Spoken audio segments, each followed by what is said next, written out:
Fala prevencionista, estamos aqui com o SST é a notícia e hoje o bicho vai pegar. Tem muita coisa para ser debatida aqui no nosso jornalzinho. Muita coisa aconteceu na área de segurança do trabalho no mês de novembro. Tivemos uma medida provisória bombástica e várias outras novidades, e é isso que nós vamos falar no programa de hoje.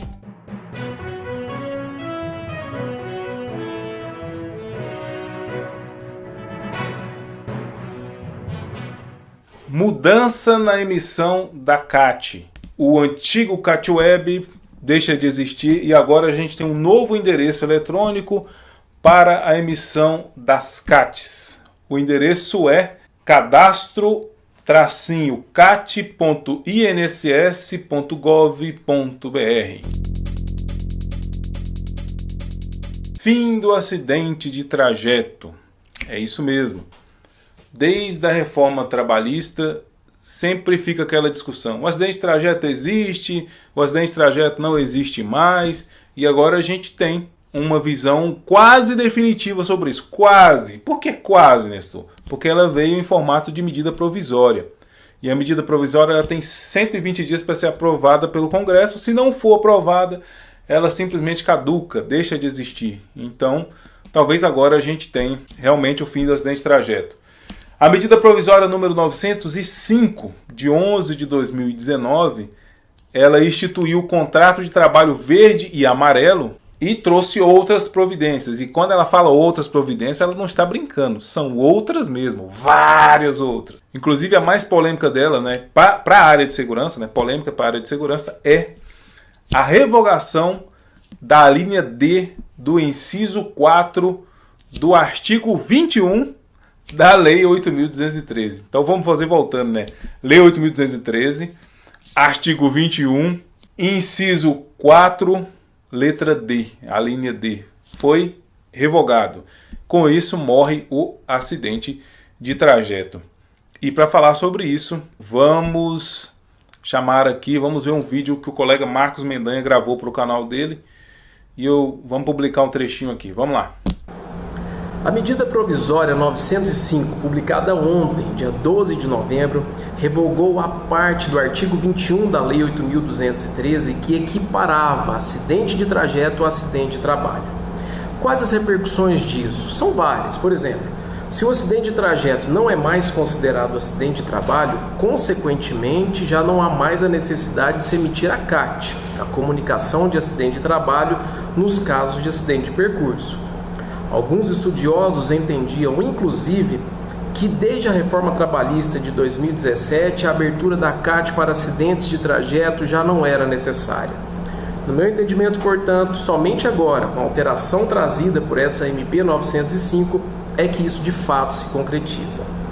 Outra repercussão: se o acidente de trajeto já não é mais considerado acidente de trabalho, caso necessite, o benefício previdenciário que o trabalhador que sofre acidente de percurso irá receber não é mais o auxílio-doença acidentário de código B91, mas o auxílio-doença previdenciário de código B31.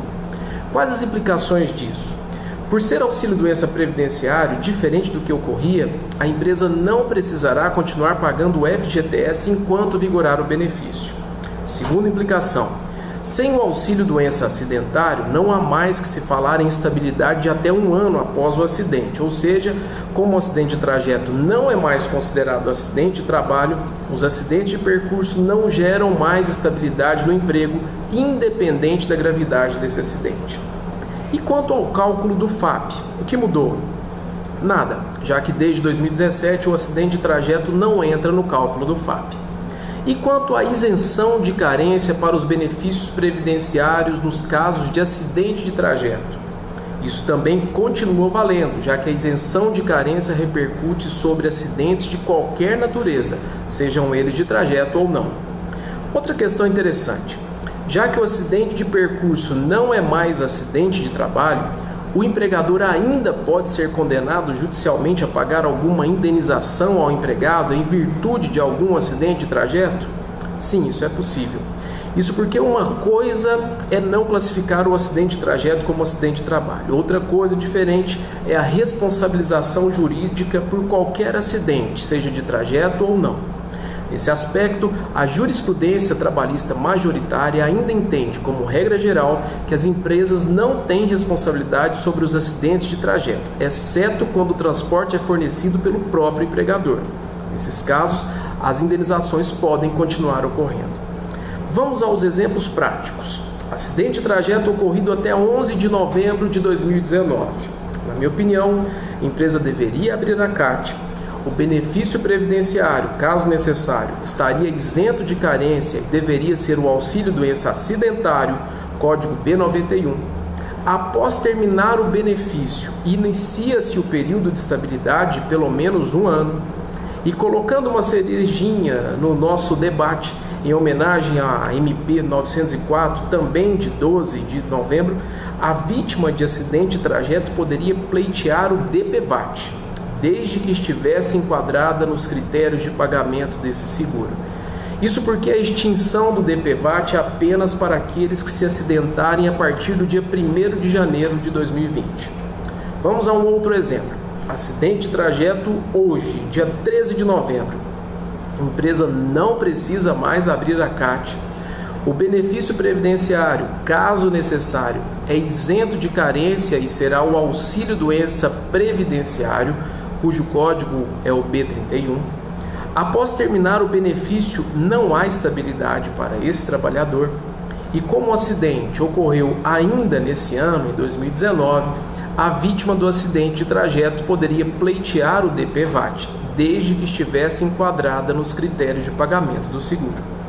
Vamos ao último exemplo. Acidente de trajeto no primeiro dia do ano novo, dia 1º de janeiro de 2020. Empresa não precisa mais abrir a CAT. O benefício previdenciário, caso necessário, estará isento de carência e será o auxílio-doença previdenciário, código B31. Após terminar o benefício, não há estabilidade para esse trabalhador. E como o acidente ocorreu já em 2020, a vítima do acidente de trajeto não teria mais direito ao DPVAT. Para finalizar, meus amigos, lembro que todas as regras que falamos aqui se fundamentam nas MPs 904 e 905, ou seja, são regras que podem ser revogadas pelo Congresso Nacional em um período máximo de 120 dias, prazo que acredito deva ser usado pelo Congresso para a tramitação dessas MPs.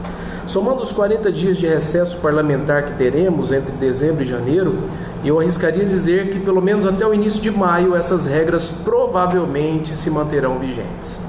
Essa é a minha opinião. Forte abraço. Tchau, tchau. Fim do CA do EPI? Será mesmo?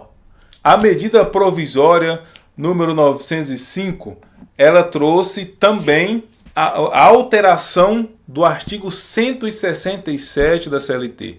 Esse artigo 167, ele tratava justamente sobre o CA, Certificado de Aprovação do EPI, que agora o CA deixa de existir na CLT. Inclusive, a Animaseg lançou uma nota falando sobre isso, e eu estou com ela aqui na minha mão. Vamos dar uma olhadinha no que a Animaseg falou. A Animaseg lembra aqui da alteração do artigo 167 da CLT, e olha como era o texto anterior. O equipamento de proteção só poderá ser posto à venda ou utilizado com a indicação do certificado de aprovação do Ministério do Trabalho, certo? Mas a gente sabe que o Ministério do Trabalho nem existe mais, não é? Sim. Então, qual é o artigo que passa a vigorar? O equipamento de proteção individual só poderá ser posto à venda ou utilizado com a indicação do certificado de conformidade emitido no âmbito do Sistema Nacional de Metrologia, Normatização e Qualidade Industrial, SINMETRO, ou de laudos de ensaio emitidos por laboratórios acreditados pelo Instituto Nacional de Metrologia, Qualidade e Tecnologia, INMETRO, conforme disposto em ato da Secretaria da Previdência e Trabalho do Ministério da Economia.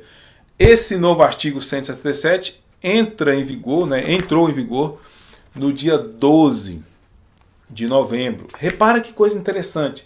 Ele fala lá que só poderá ser posto à venda com a indicação do certificado de conformidade, o que deixa a entender que o CA, deixando de existir, vai passar a existir um tal certificado de conformidade. Mas a gente ainda vai ter que esperar um pouquinho, porque esse certificado de conformidade ainda não existe. O que a gente tem na NR6 hoje, ou seja, o que ainda está vigorando hoje na NR6 é o CA. Então o CA continua existindo ainda, certo? Pode ser que no futuro isso venha a mudar, pode ser que venha a existir esse certificado de conformidade, mas no momento o CA continua existindo. Outra coisa que a Animaseg ressalta na nota dela é que a medida provisória tem prazo de 20 dias. Se não for aprovada, ela será suspensa. Lembra também que a NR6 continua em vigor.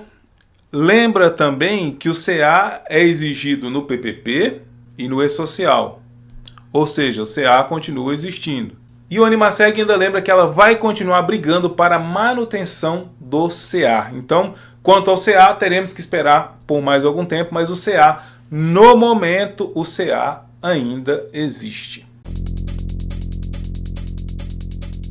Outra mudança que também aconteceu, também por força da famigerada medida provisória, foi alteração relacionada ao registro profissional para várias profissões. Curiosamente, algumas profissões no Brasil tinham a obrigatoriedade de ter um registro profissional, que era um registro feito antigamente no site do Ministério do Trabalho e agora feito no site do Ministério da Economia. Então, funções como técnico de segurança do trabalho, radialista, repórter, essas e dezenas de outros tinham registro profissional obrigatório. Com essa alteração da MP, isso não é mais necessário. A MP, ela revogou vários registros profissionais.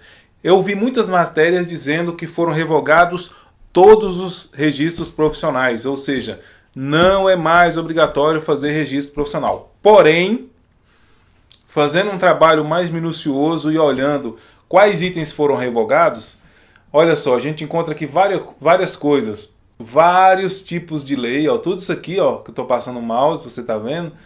Todas essas são leis relacionadas a profissões que tiveram o seu registro profissional revogado. Mas, curiosamente, olhando a medida provisória, nos itens que fala sobre revogação, eu não encontrei aqui a Lei 7.410, que é a lei que fala sobre o registro profissional do técnico de segurança no trabalho. E para falar sobre isso, vamos chamar o nosso repórter mega elegante, o Nestor W. Neto. Vai, Nestor. Então, o registro do técnico de segurança do trabalho é regulamentado pela Lei 7.410. Na Lei 7.410, lá no artigo 3 da lei, fala que para o técnico de segurança do trabalho poder atuar na área, ele precisa de fazer o curso, evidentemente, e ter registro profissional no Ministério do Trabalho, né? No antigo Ministério do Trabalho, extinto Ministério do Trabalho.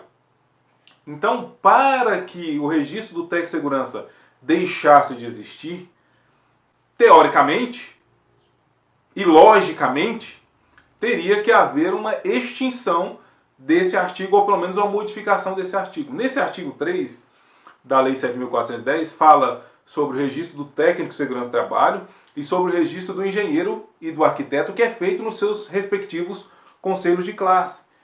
Então vamos esperar para ver o que vai acontecer. No momento, a gente pode dizer que o registro do técnico de segurança do trabalho continua, porque para revogar o registro do técnico de segurança do trabalho, precisariam alterar o artigo 3 da referida lei. E até agora isso não foi feito.